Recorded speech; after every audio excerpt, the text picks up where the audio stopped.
at the moment in South Sudan is worse than what Khartoum has done. So if South Sudan deserves an independence and deserves a separation from Khartoum, what about now?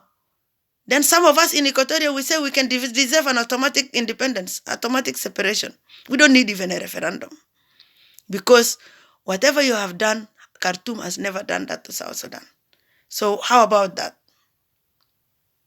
This is beyond the expectation. And I personally don't imagine this is the level South Sudan should have gone to. You have the power to reverse it. Mr. President Salva Kiir, confess to the people of South Sudan, apologize to them, and step down.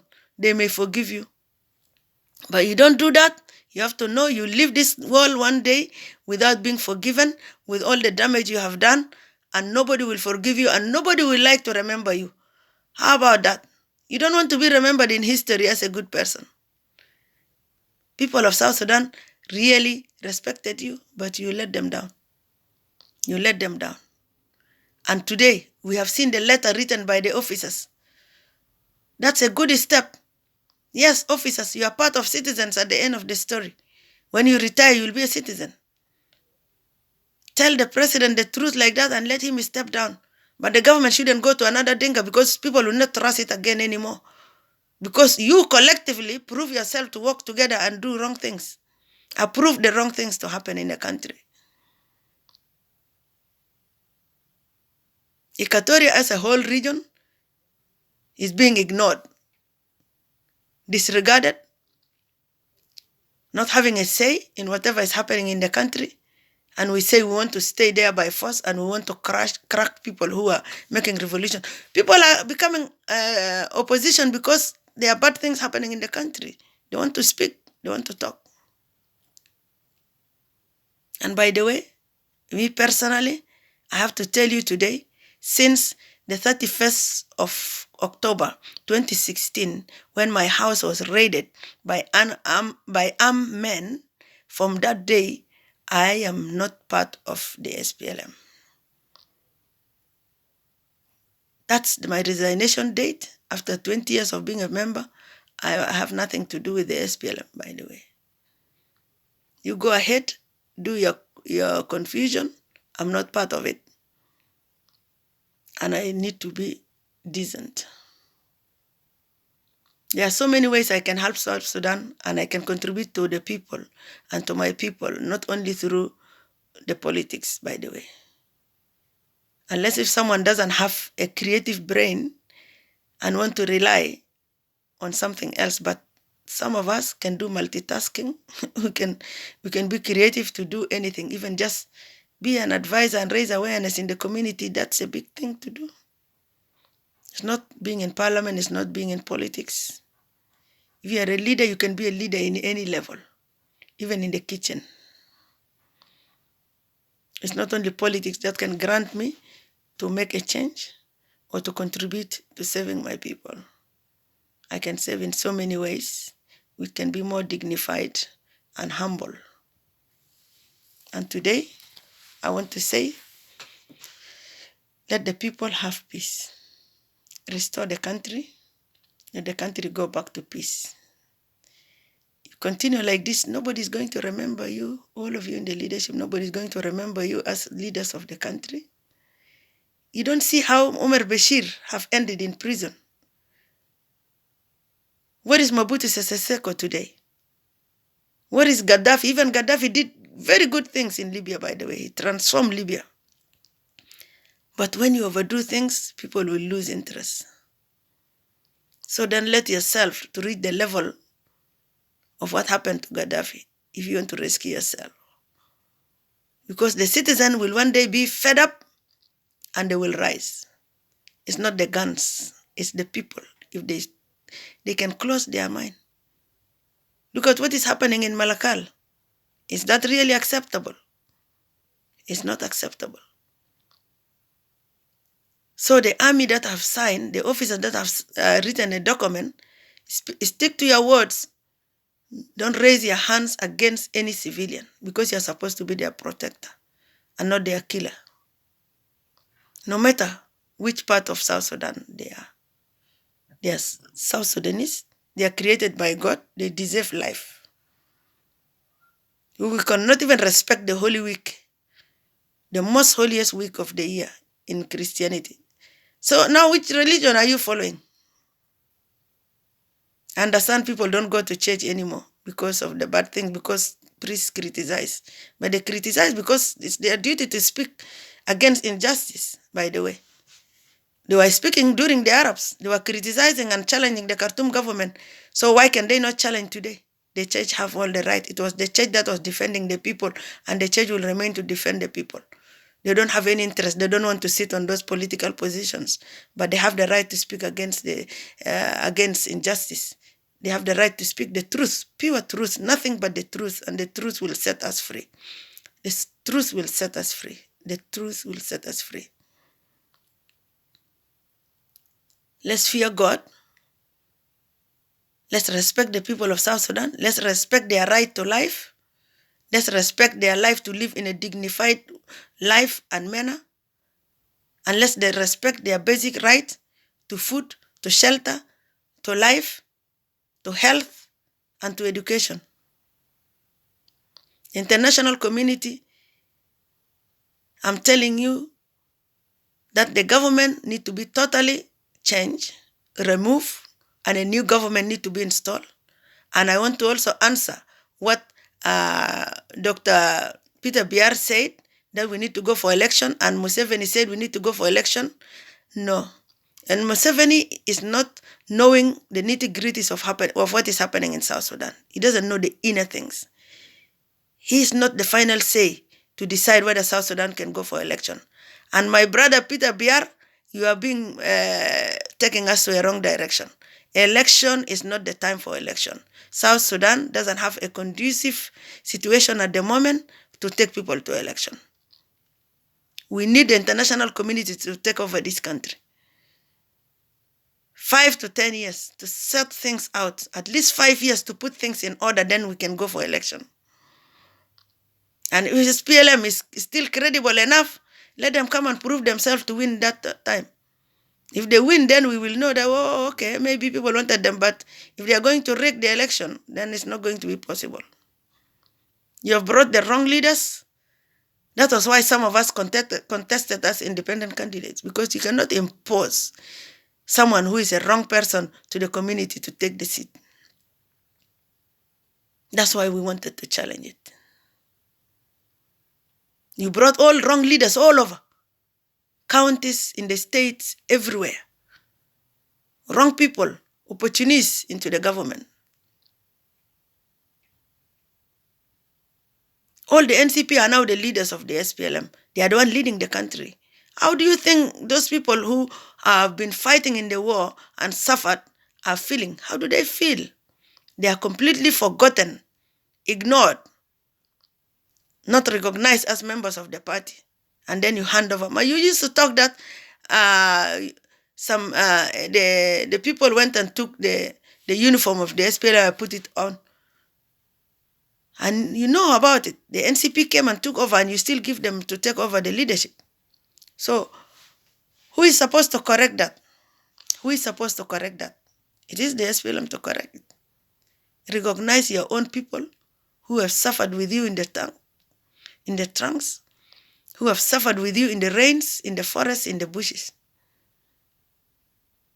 And give them the honor and give them respect. South Sudan is not fit for election at the moment, but we need a complete new government. You need to step down and give the country to somebody else.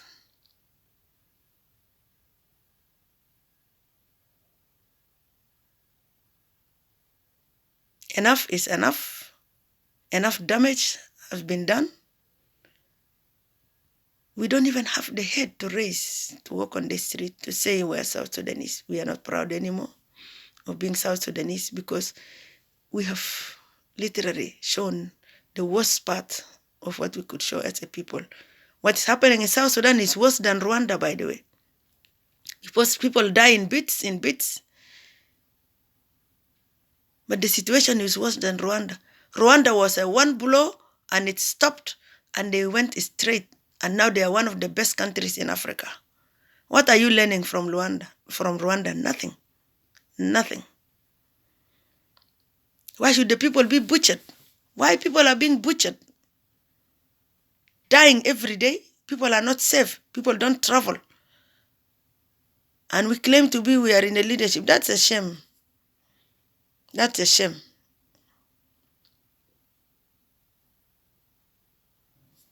Mr. President, go apologize to the citizens of South Sudan and step down. They will forgive you. Maybe. Maybe. But if you continue to stay and the country is going astray, you bring all the wrong leaders, remove your Louis Lobong, please, and give him anything there in the national government. He has done enough damage. His government his time has always been full of blood. Remove him. Take him out of Eastern Equatoria. There are so many people you can bring back. Even you can bring back Lucy Ojato to come and sort that country, that area, to sort that state. Bring him back. Lobong has always been busy buying cars. Cars and cars and cars. Not even a single structure. Misappropriating everything. Eastern Equatoria is one of the richest states. Money coming from Numule. Millions of money. From Nadapal. From Sertenya. We have so many parts. And they are objecting the people of Budi to have a border entry at Lotuke and Kanongorok. Because they don't want people of Budi to benefit. Why? Why torture people of Budi? That beautiful land that people admire, God gave it to us. And we thank God. But we cannot be dying because of the good things that God gave us. South Sudan, in my conclusion, South Sudan have suffered enough. Enough damage has been created. We don't want anything any further. Let people know something called peace. Some of us were born when even the Anyanya War was almost going to finish. And we also can age just in refugees, in diaspora. Why? What have the people done to deserve this? We deserve better. We South Sudanese people deserve better than this. When the people of Equatoria are calling for the regions, long time people say, oh, the people of Kokora. You still refer to people of Kokora. Kokora was the best way to manage. If you people can sit down and think why people of Equatoria could call for Kokora, it was because of the rampant way of doing things the way you are doing now. So the Dinka people should learn from that. But now you have done worse than even that time. So the best way for us is everybody be at your own region and we converge at a small national council that can be a national government. That's the only compromise we can make. But if that doesn't work, then people of Equatoria have the right to call even for their independence to go. Because they don't want trouble. They want to live in peace. They simply are asking to live in peace. You cannot come to their region and destroy their livelihoods. Destroy their lives. We are the people of peace. We are peace-loving people. We want to live in development and prosper in development. It's only that Equatoria which is holding that part of South Sudan which is left. Otherwise, the country is finished. It's finished. The country is finished. Without Equatoria, there will be no more country now. Because that's the only peaceful part now of the country. Regardless of us not doing anything wrong. We're being imposed at, we are being killed, we are being marginalized, we are being given less than 10% participation in government, in the foreign affairs, everywhere, ambassadorial, international relations and all that. We have taken everything. We are still quiet. So still you want to also torture us? We left everything. Equatoria left the government for you. You go also loot their resources and destroy their livelihoods. Why not leave them to live in peace? That's why we say, if a neighbor comes to your house, you have to respect your rules. But if you cannot come to somebody's house as a taking refuge there or as a guest, then you want to destroy someone in their own house. That's why people are saying, okay, let's have the regions. If someone want to mess their region, let them go and mess their own region, but not to mess somebody's region too. People of Upper Nile deserve peace. The people of Barghazal deserve peace. The people of Equatorial deserve peace. The regions were never dissolved, by the way. It was just oversight, not stressed in the CPA. The regions are still there because even Khartoum today still operate with the regions. So nobody can tell me that the regions were dissolved. They are not dissolved. They just need to be reinforced and to continue. We work in the 3 regions and we have a small national government. That's the best way to go. And no election now. Let's have a new transitional with new leadership and give people a say to elect their people. Not to impose people who come and seek power and kneel down to the leadership, then they are given positions. They are wrong people in their states, in their counties, but they are being imposed. So, rescue South Sudan, rescue South Sudan, rescue South Sudan. South Sudan doesn't deserve what it's going through. My dear people, I'm sorry for people who are suffering in the refugee camps and in everywhere. God will watch your suffering and will rescue you one day. And I say goodbye. My heart is crying for you. My heart is thinking of you, the suffering people of South Sudan who have nothing to do with whatever is happening now. Thank you, and God bless you all, and live in peace. Amen.